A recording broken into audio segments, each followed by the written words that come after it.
प्रयागराज महाकुंभ में श्रद्धालुजनों की भारी भीड़ है। लगभग 8 से 10 करोड़ श्रद्धालु इस समय प्रयागराज के अंदर मौजूद है। कल भी 5.5 करोड़ श्रद्धालुजनों ने महाकुंभ का स्नान किया था।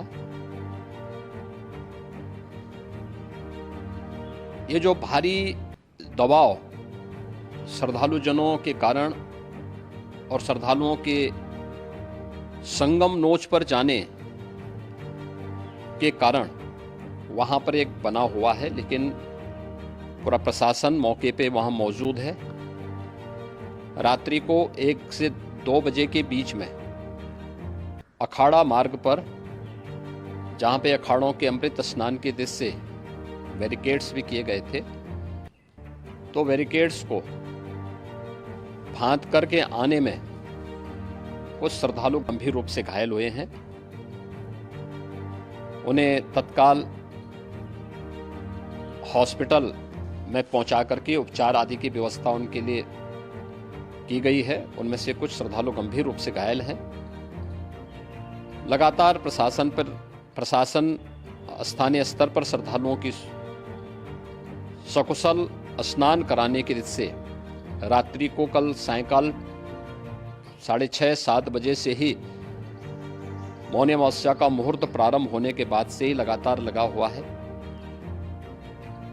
प्रयागराज में महाकुंभ में श्रद्धालुजनों के सकुशल स्नान करने, अमृत स्नान के लिए देश भर से आए हुए श्रद्धालुजनों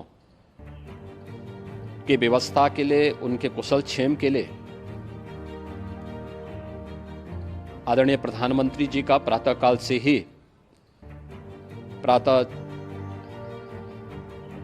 से ही उनके लगभग 4 बार प्रधानमंत्री जी ने हालचाल लिया है। माननीय गृह मंत्री जी ने, माननीय राष्ट्रीय अध्यक्ष भारतीय जनता पार्टी श्री जेपी नड्डा जी ने, माननीय गृह मंत्री श्री अमित शाह जी ने भी, और प्रदेश की माननीय राज्यपाल श्रीमती आनंदीबेन पटेल जी ने भी लगातार जानकारी लेकर के सभी के कुशल क्षेम और सकुशल स्नान कराने के बारे में निरंतर रिपोर्ट ले रहे हैं।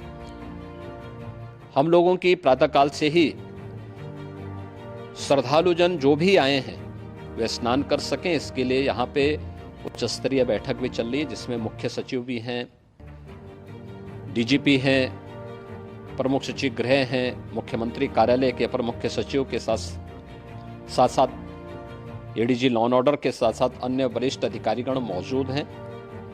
प्रयागराज में हालात वर्तमान में नियंत्रण में हैं, लेकिन भीड़ का दबाव बहुत बना हुआ है। अखाड़ा परिषद से जुड़े हुए पदाधिकारियों के साथ मैंने स्वयं भी बातचीत की है।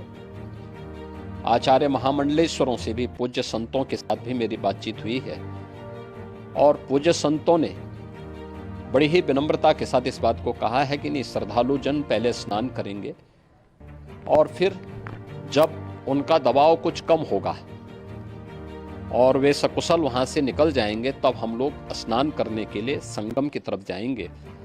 अभी पहले श्रद्धालुजनों को, चूंकि देश भर से आए हैं, तो इसके लिए उन्हें सभी अखाड़े इसके लिए सहमत हैं और सभी लोग इस व्यवस्था के साथ जुड़े हुए हैं।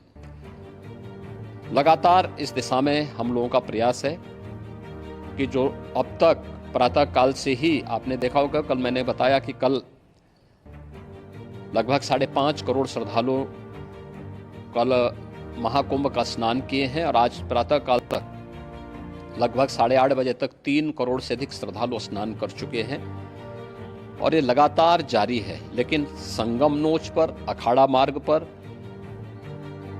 नागवासुकी मार्ग पर लगातार दबाव बना हुआ है, और वहां पर श्रद्धालुजनों की सुविधा के लिए भी हर प्रकार की वहां पर प्रशासन पूरी मुस्तैदी के साथ लगा हुआ है।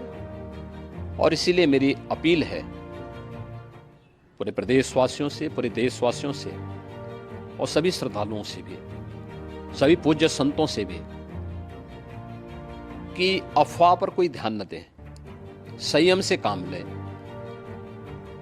ये सब आयोजन सभी लोगों का है। प्रशासन उनकी सेवा के लिए पूरी तत्परता के साथ लगा हुआ है। केंद्र और राज्य सरकार पूरी मजबूती के साथ वहां पर हर प्रकार का सहयोग करने के लिए तत्पर है। लेकिन कोई किसी अफवाह पे ध्यान न दे। कोई भी व्यक्ति नकारात्मक अफवाह फैलाने का प्रयास करेगा, उस प्रकार से नुकसान हो सकता है। और जहां पर हैं आप, लगभग 15 से 20 किलोमीटर के दायरे में अस्थायी घाट बनाए गए हैं, उसमें कहीं भी वे स्नान कर सकते हैं। आवश्यक नहीं कि संगम नोच की तरफ ही आए, क्योंकि भीड़ देखते हुए खासतौर पर जो बुजुर्ग हैं, बच्चे हैं, श्वास के रोगी हैं, उनको लंबी दूरी तय नहीं करनी चाहिए। और जहां पर हैं वहीं पर आराम से पहले स्थिर होकर के कार्य करें, वहां पर रह करके। और जो नज़दीक के घाट हैं, उसी नज़दीक के घाट में स्नान करेंगे। सब गंगा जी के ही घाट हैं और गंगा जी के इस घाट में वही पुण्य प्राप्त होगा। ये मौनी अमावस्या है। मौनी अमावस्या में स्नान का महत्व है।